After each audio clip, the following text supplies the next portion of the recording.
Up then where we left off on Wednesday, lo siento. We were talking about then the effects of the plague on the remaining population of Western Europe. We see that number one, peasants are able to obtain more freedom, okay, and more rights.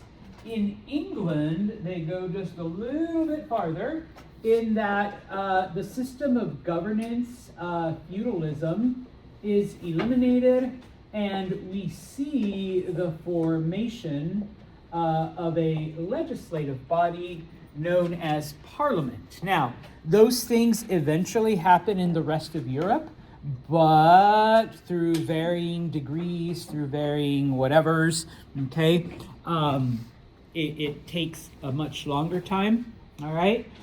We see the establishment of ruling families, okay?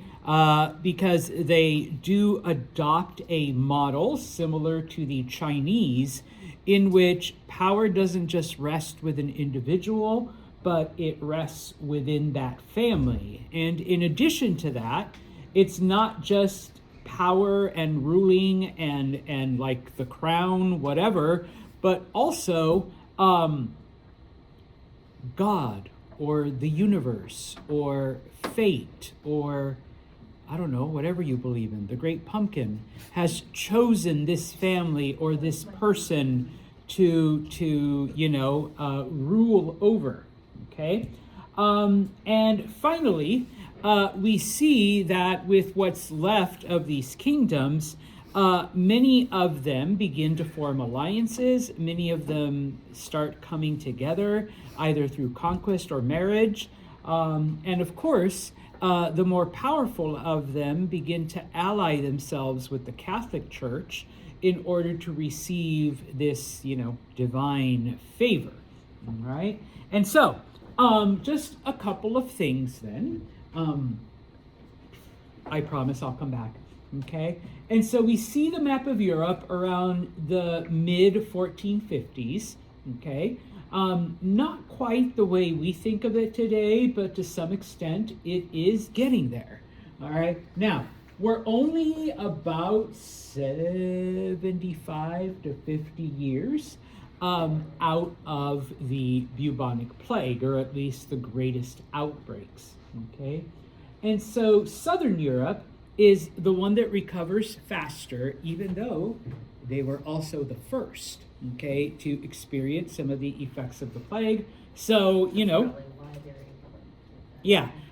it made its course through there quickly, and so now they're on the rebound. But in addition, because they do maintain their trade with Asia, and even before the plague, that was where the merchants went, economically and financially and whatnot, okay, they are able to make a comeback. Now, once again, promise I'll come back, okay? We do see a scattering, okay, of different kingdoms, and focusing specifically on Italy, there is no Italy, all right, until 1861, and then 1871, and then 1929, the way we think of it, okay?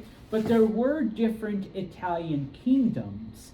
Amongst them, you have Venice, which is actually a republic, okay? They're able to form a type of democracy. And Florence is independent. It's an independent city. It's not under the control of anyone, okay? Now, in addition, we also have places like Spain and Portugal, all right, that have basically formed. Now, Spain takes a little teeny tiny bit longer than Portugal, okay? But we'll talk about its formation in a second, all right?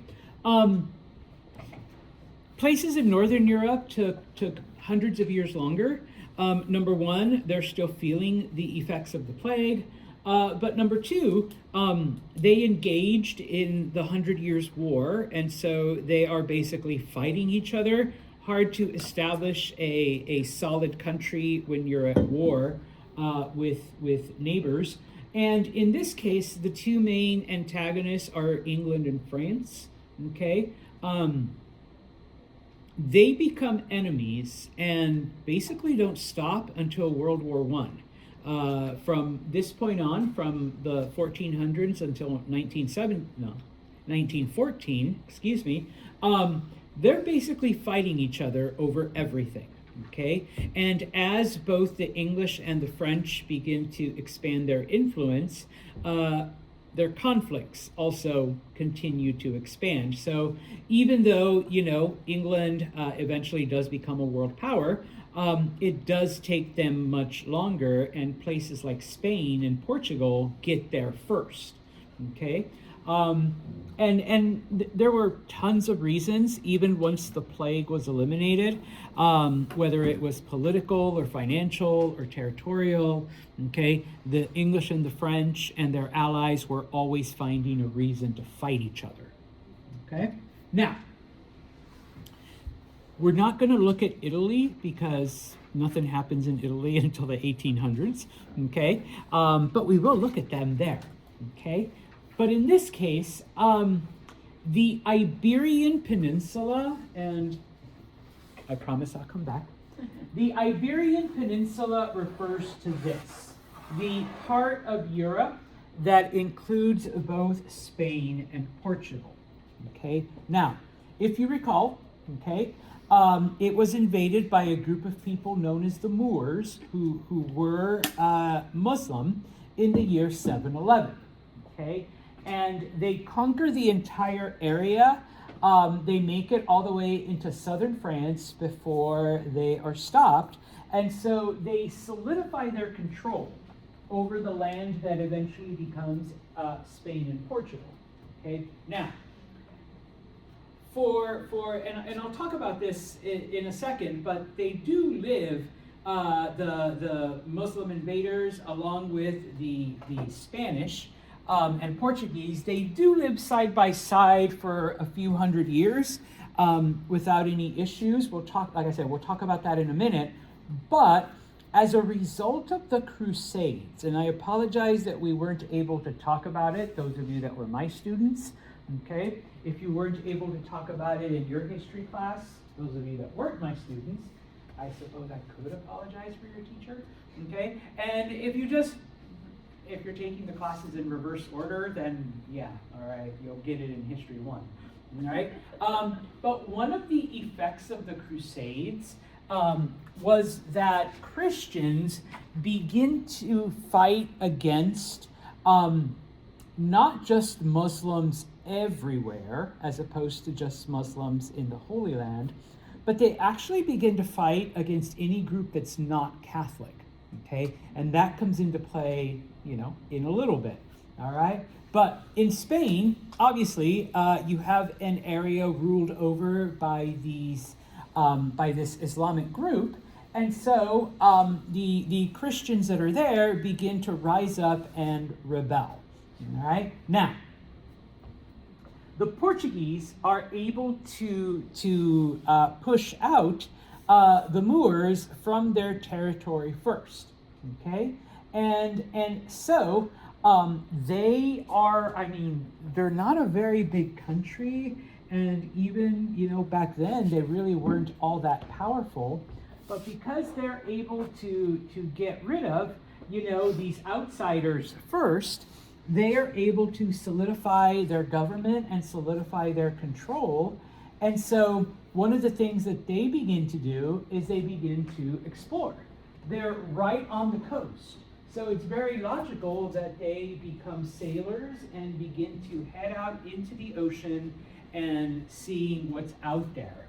One of the first things that they do, and it's kind of a continuation of their war against Muslim forces, is they capture several cities in what is today Morocco. All right, and they occupy them, and these become, quote unquote, their colonies. Okay, now we're fast forwarding a couple dozen years. Okay, one of the princes of Portugal, okay, Prince Enrique, or in English, Henry, okay, he becomes known as Henry the Navigator. He is one of the sons of the king, but he's not in line to inherit the throne. He's not going to be king. He's one of the younger sons. Okay, so he's basically free to pursue like whatever he wants to do, and of course, he leads this campaign to begin exploring and to begin, trying to find new lands for Portugal. Okay, and so it is under his sponsorship that the Portuguese, little by little, begin to sail farther and farther south along the coast of Africa. Okay, so once they establish these outposts in Morocco, they continue to do so bit by bit. Now, you have to remember that the technology isn't quite there for them to sail. They really don't know what is out there, okay? And you can't just, pull up your GPS and, ask Alexa, like, hey, tell me what's over here. No, okay? And so because of that, now, let me back up. They do know that the earth is round, okay? But just because you understand that idea doesn't mean that you actually know what could be out there or what dangers, okay? Were there sea monsters? The Portuguese thought so, okay? Because the earth being round doesn't stop there from being some kind of sea creatures that are going to eat you, okay? Yeah, I know, Now, one of the other things that they mistakenly believed was that the farther south that they went, because they were able to observe that the further and further south that we go, the hotter and hotter it gets. At some point, are we going to reach an area where it's so hot that we're not going to be able to withstand it? Okay. Lo and behold, they're surprised that when they get to the equator and start going past it, it starts getting colder, and it's like, oh my goodness, what just happened? All right, that wasn't on the bingo card. Okay, obviously, the exploration is slow, and also they're unable to carry all of their supplies. So what they end up doing is little by little establishing trading posts along the western coast of Africa, and taking over, different areas. Now, one of the things that they do discover is sugar, okay? This is one of the first European encounters with the good white stuff, all right, the sugar. And remember, sugar got there because of Muslim missionaries that had taken, Islam to different parts of Asia and had brought food back from these other parts, okay? In this case, they bring it back from India, and they find that sugar grows a little better in Africa than it does in India. And then, of course, later on, when the Portuguese and the Spanish and other Europeans go to the Americas, they discover that sugar grows even better in the Americas than it ever did in Africa or India, okay? But the Portuguese do establish sugar plantations, but it doesn't become the phenomenon until they start growing it in America, all right? So just be aware of that, okay? So once again, the map, okay? Now, okay, like I said, different kingdoms are established within Spain, okay? Once upon a time, Spain was divided up into, at least half a dozen different groups, different kingdoms, okay? By the late 1300s, early 1400s, okay, most of those kingdoms had come together.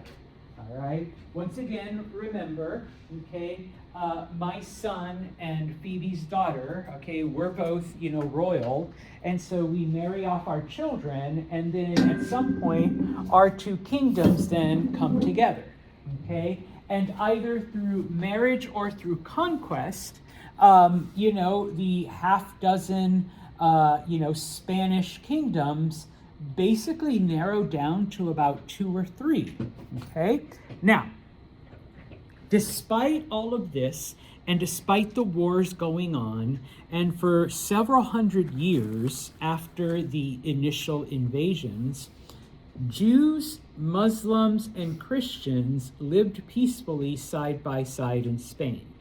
Okay, in fact, Spain was, probably the most advanced place in Europe because the Muslim rulers brought with them all of the knowledge of science and math and medicine and all of these different things into Spain.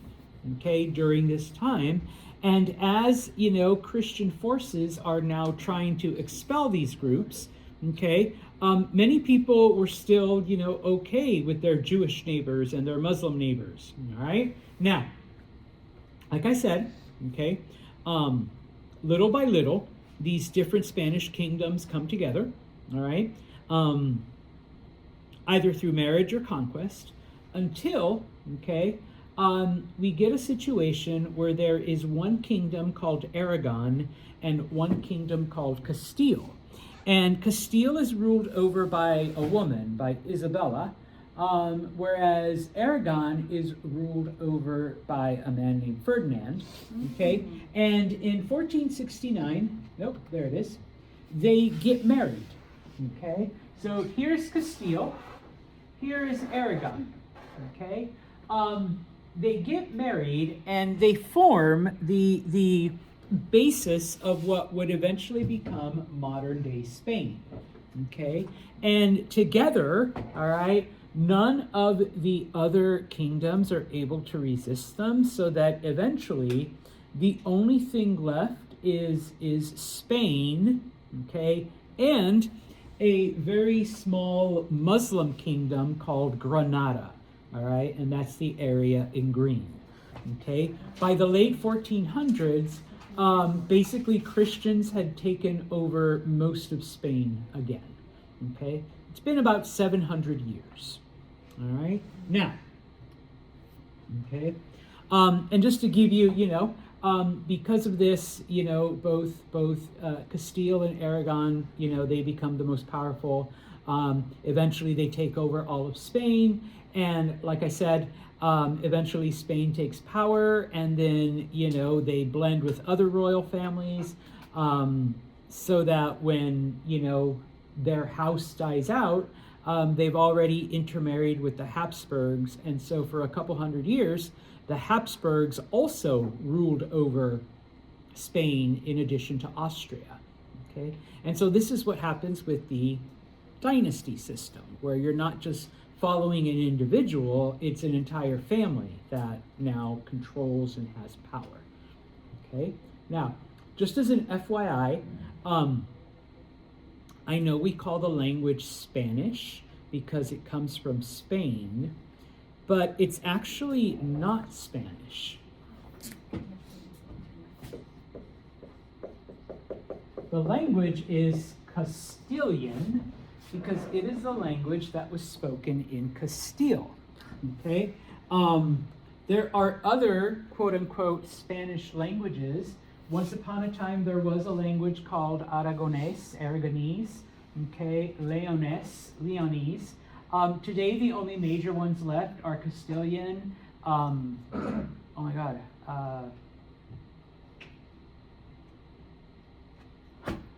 I forgot the name. I know there's Basque, which is up here.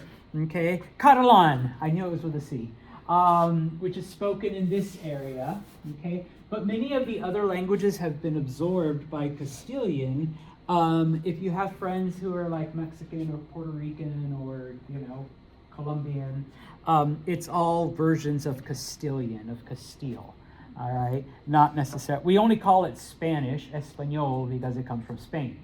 Okay, but the actual language is Castilian. All right, and that's because Isabella had the bigger kingdom, and she really wore the pants in that marriage. Okay, Ferdinand didn't actually get control until Isabella died, under suspicious circumstances, of course. Of course. So anyways, we'll leave Freddie alone. Okay, because what they do, okay. They combine their armies, they combine their forces, And it is, with this power now that they are able to drive the remaining Muslims farther and farther south. Eventually, okay, the only thing left by March of 1492, so within like 25 years of their marriage, is the city of Granada. Okay, the kingdom was called Granada, but then eventually only the city was left under Moorish control, which they conquer in March of 1492. Okay, so in March of 1492, number one, the last Muslim kingdom is eliminated.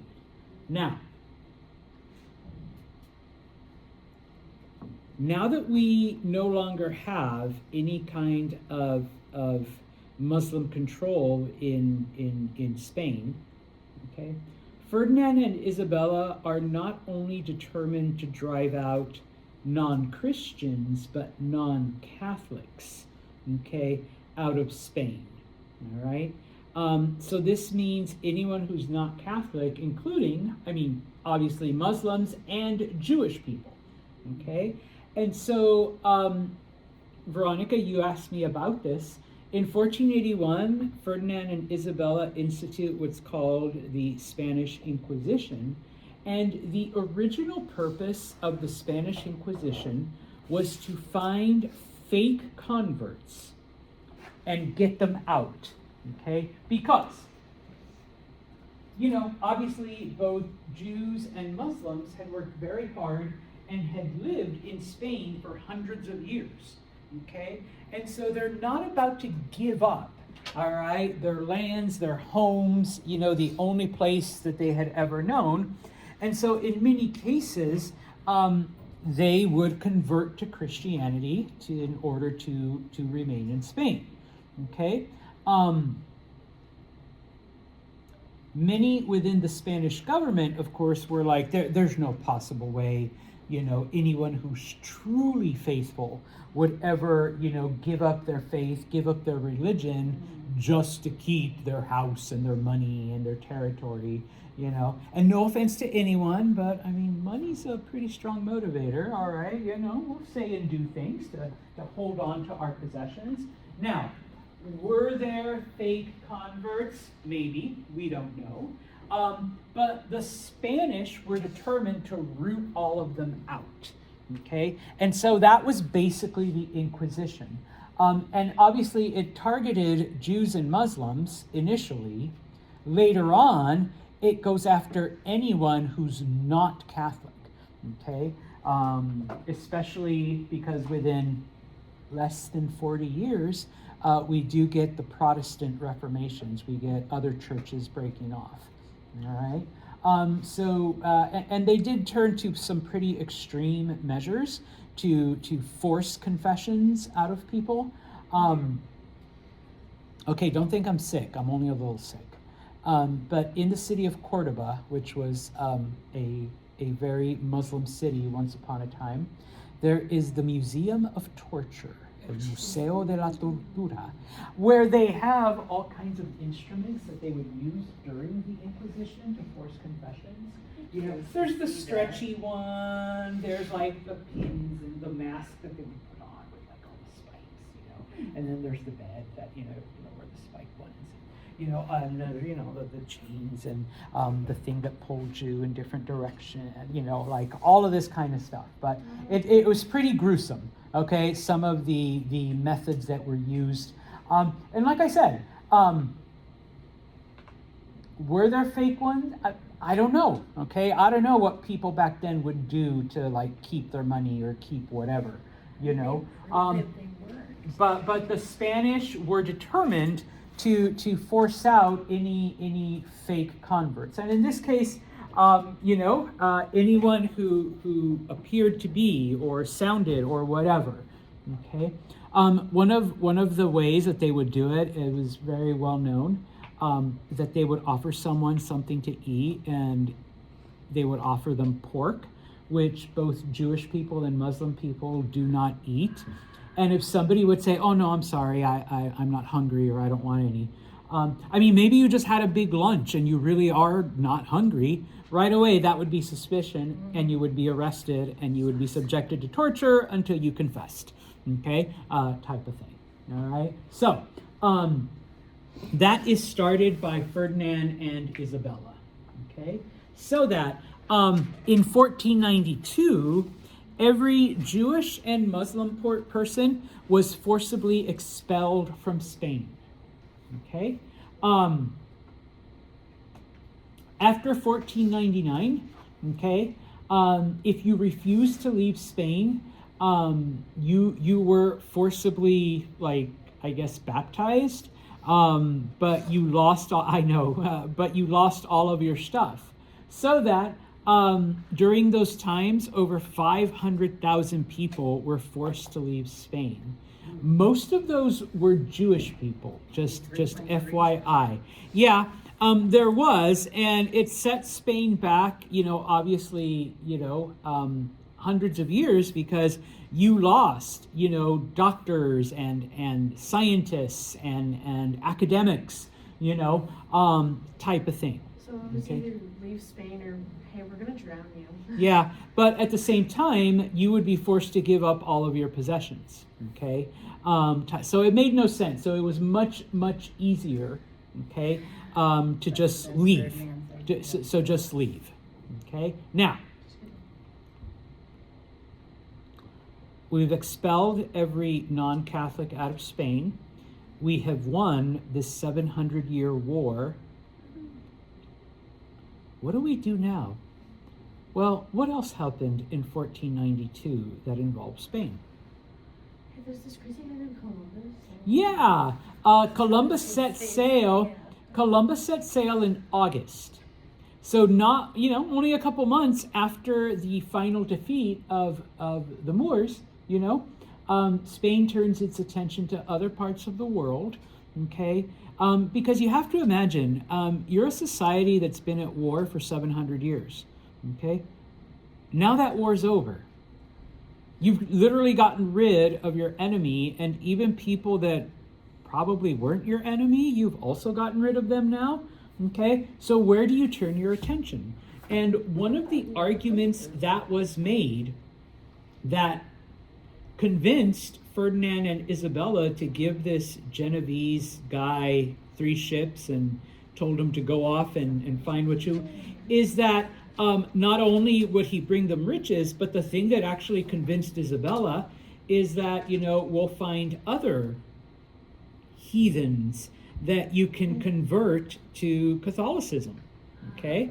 What if we find all of these unconverted people, all right? And so in this case, it's like, okay, give them a couple boats and see what happens, all right? And so in this case, then, we see that, okay, he never made it to Asia. He never encountered, like, all of the things that he wanted, okay? And we'll talk more about Columbus and his voyages in one of the future chapters. But as a result of his expeditions, Spain does lay claim to the Americas. Spain does, take all of the treasure and other stuff from the Americas, and we see that Spain becomes the most powerful country on the planet for about 60, 75 years because of their conquest of the Americas and such. Okay, so, all right, all of that kind of a result of, doing all of this. Okay. Now, we'll end Europe with the Renaissance. I am going to ask you what Renaissance means, okay? Renaissance is a French word that means rebirth, okay? Because it refers to the flourishing of ideas in Europe after almost 1,000 years of knowledge and learning and engineering and math and all of that stuff having been forgotten, having been kept hidden by the church. Okay? Now remember, all of this is still happening in other parts of the world, the Muslim world, the Byzantine world, okay? Knowledge is still advancing, art and culture and astronomy and math and science, all of that is still happening, okay? But in Western Europe, okay, all of that stopped, all right? Now, the Renaissance begins, okay, in Italy, all right? And it starts when not only Byzantine refugees begin to arrive, but when refugees from other areas, Jews and Muslims from Spain, other Islamic groups, other, marginalized people that have been expelled from their homelands, okay? And of course, at the same time, remember that Europeans were disappointed in the church and were upset for all of the death and destruction that had occurred during the plague. And so people are slowly turning away from them, okay? They look to the Greeks and the Romans, and it's like, once upon a time, we built bridges, we built arches, we built roads, okay? And look at us now, okay? Everything is in shambles, all right? Now, the Renaissance starts in Italy, okay? Bless you. And from there, it spreads into other parts of Europe, like France and the Netherlands, and through the Holy Roman Empire. So there is no exact date for the Renaissance. And unfortunately, I'm not an art history person, so we're not going to spend much more than this talking about it. Okay, that's for you. Yeah. But one of the things that kind of kickstarts it and pushes the Renaissance forward, remember in 1453, okay, Mehmed the Conqueror is able to take the city of Constantinople, all right? Many of the citizens of the city are able to escape, and they arrive in Italy specifically, but they also go to other parts of Europe. And they have with them all of these volumes and books and whatnot of Greek knowledge. Okay, and remember, it isn't just Greek knowledge, because over the 1,000 years, they've had interactions with Muslim scholars and scholars from Asia and all of this stuff, and so they have all of this knowledge. Now, it's all in Greek, but once they start translating into Latin and other European languages, it's like, whoa, maybe we shouldn't be putting blood-sucking creatures on people in order to cure them, leeches, all right? Maybe there's other things out there. Wow, look at the calculations for why the world is round, type of thing, all right? Now, explains the phrase, it's all Greek to me. yes. And so, with the arrival of the Renaissance and these Byzantine refugees, all of the knowledge that the church had, it's basically out there now, okay?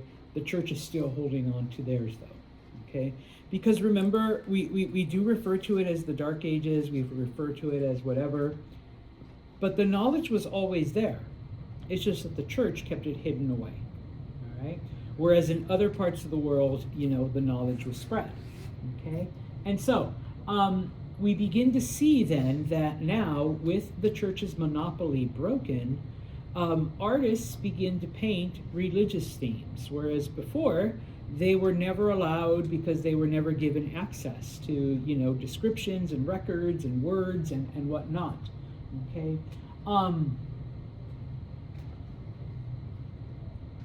Because many of the people of the Renaissance thought to themselves, okay, all of this stuff that we have gathered, the Greeks and the Romans did it without Christianity. So do we really need Christianity to advance forward, to gain knowledge? No, we don't, okay?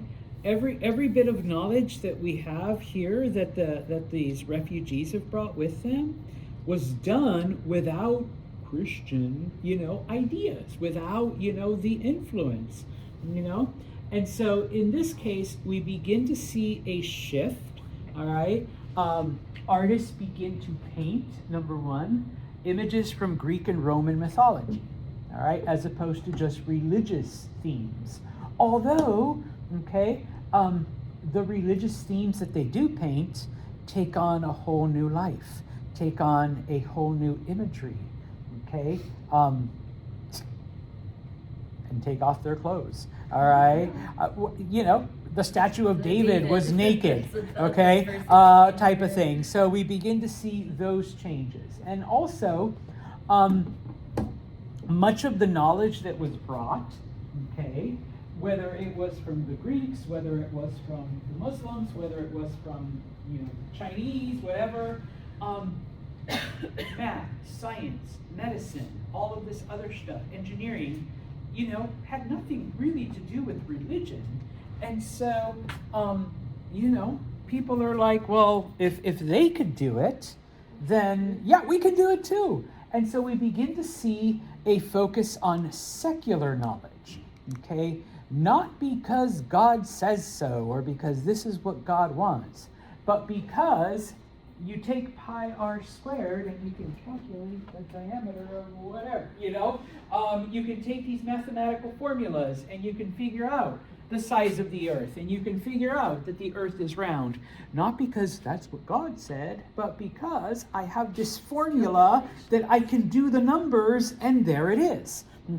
So let's focus on learning these formulas and these numbers and this math and this science and these observations, and we will come up with that. And so we begin to see the development of something called humanism, where you're focusing on human knowledge and human understanding, as opposed to just saying, well, that's what God wants, or because God said so, or because God's ways are mysterious and so we can't understand it. No, yes, you can. Just plug in the numbers, And here you go, all right? Now you understand it, type of thing, And so, like I said, people come to realize that, yeah, you don't actually need religion to figure things out. You just need the right knowledge. You just need the right sources. You just need the right formulas. You just need the right calculations. And you can figure it out. And guess what? All of this is in Greek. And little by little, we are translating it over to Latin. All right, but remember, by now, people aren't speaking Latin exclusively. They're speaking German, they're speaking English, they're speaking Spanish, they're speaking French. All right, so you can either learn Latin or Greek, and you can go back and obtain this knowledge. You can either get the original, or you can get the second best, I guess. And then, of course, then you can, apply it, you can use it, and you can figure these things out for yourself, as opposed to, waiting for some religious explanation, Now, what ends up happening, and I think this is, this will be it. What ends up happening, of course, is that we're still not back to the big population numbers, and so the few scientists, or the few mathematicians, or the few scholars that are there, it doesn't matter, if they're Italian or German or whatever. There is no Italy, there is no Germany. And so in this case, I'm gonna get mine, all right? If somebody's willing to pay me for my work, or if someone's willing to pay me for my knowledge, that's where they would go. And so we see this especially in art, but please be aware that this happened in all areas, including math and academics and all of that. But basically, you can just play people against each other. Who's going to give me more money? And that's why we see people like Michelangelo and stuff like that would sometimes they would paint something for the Pope, and sometimes they would paint something for the Medici family, and sometimes they would paint, for all of these different groups, Okay. The only downside, of course, is that if you piss all of them off, all right, because sometimes what happened, okay, there would be an artist and the Pope would get annoyed with you because you either drew something wrong or you gave him a big ear or like a weird eye. So I'm going to run away to Florence and the Medicis will protect me. And yeah, the Medicis were like, yeah, well, we hate the Pope too. So, stay here, paint for us, sculpt for us, whatever. Okay, but if I piss off the Medicis, also, I can't go back over there because the Pope is already pissed at me. All right, I suppose I can go to Venice, and the Venetians will take me in, and yeah, the Venetians are like, yeah, we hate the Florentines and we hate the Pope, and so yeah, you're good with us, But if I piss off the Venetians, then once again, where else am I supposed to go? Okay. For example, Michelangelo, those were all the people that he worked for in his lifetime. So all of the different things that he drew, obviously the Sistine Chapel, he did it for the Pope. Yeah. David, he did it for the Florentines. Okay, David is in Florence. Okay, now just FYI, there's a fake one they have outside so that tourists and all that shit can take pictures with and get. But the real one is inside the Accademia. I tried to sneak pictures, and there are guards that don't let you. Okay, they keep you away from it, from the real one. You can fool around with the fake one. That one they're okay with, but the real one. Okay. Oh, seriously, they wouldn't even and this is back in the day before phones. All right, so I'm sneaking my camera from down here trying to get pictures, and they heard the click, and oh shit, I almost got thrown out. All right, it was one of those things. But anyways, okay. Now, like I said, because we are going away from church-centered knowledge, church-centered whatever. Even when they did do work for people like the Pope, they're like, oh, you want a picture of Adam? I'm going to draw Adam naked. All right? You want a picture of the Virgin Mary? All right? I'm going to draw Virgin Mary with her boobs out, feeding baby Jesus. Okay? You want, whatever. You want David? Yeah, I'll give you David. All right? And yes, he is nude. Okay? Type of thing. Okay, and so yes, offensive to a lot of people. Other people were like, you know what? They were human too, and this is what they look like. Supposedly, we're created in His image. So you're going to tell me that Mary didn't have a nice whatever, or that all of that stuff isn't there. That they're just blank. No, and so in this case, they're pushing that thought process, even farther, okay? It's not just some random cloud in the sky type of thing, okay? And so eventually, we begin to see, and this will be, we'll continue this conversation on Monday, we begin to see then these ideas spring up, okay? And we've got the thought process going, so that now we're moving on to, okay, if it isn't God doing it, and if God is like us, type of thing, then, and we're supposedly in His image, so shouldn't our thoughts and what we think and what we do also is on that level, because we're His creations, and we look like this, and I saw the statue, I got abs. No, I don't. But I got the abs and all of that. Okay, then here's what I think. Okay, and so we see the birth of what we will eventually call the Age of Enlightenment. Okay, where human knowledge, takes center stage. We're going to stop right here. Okay.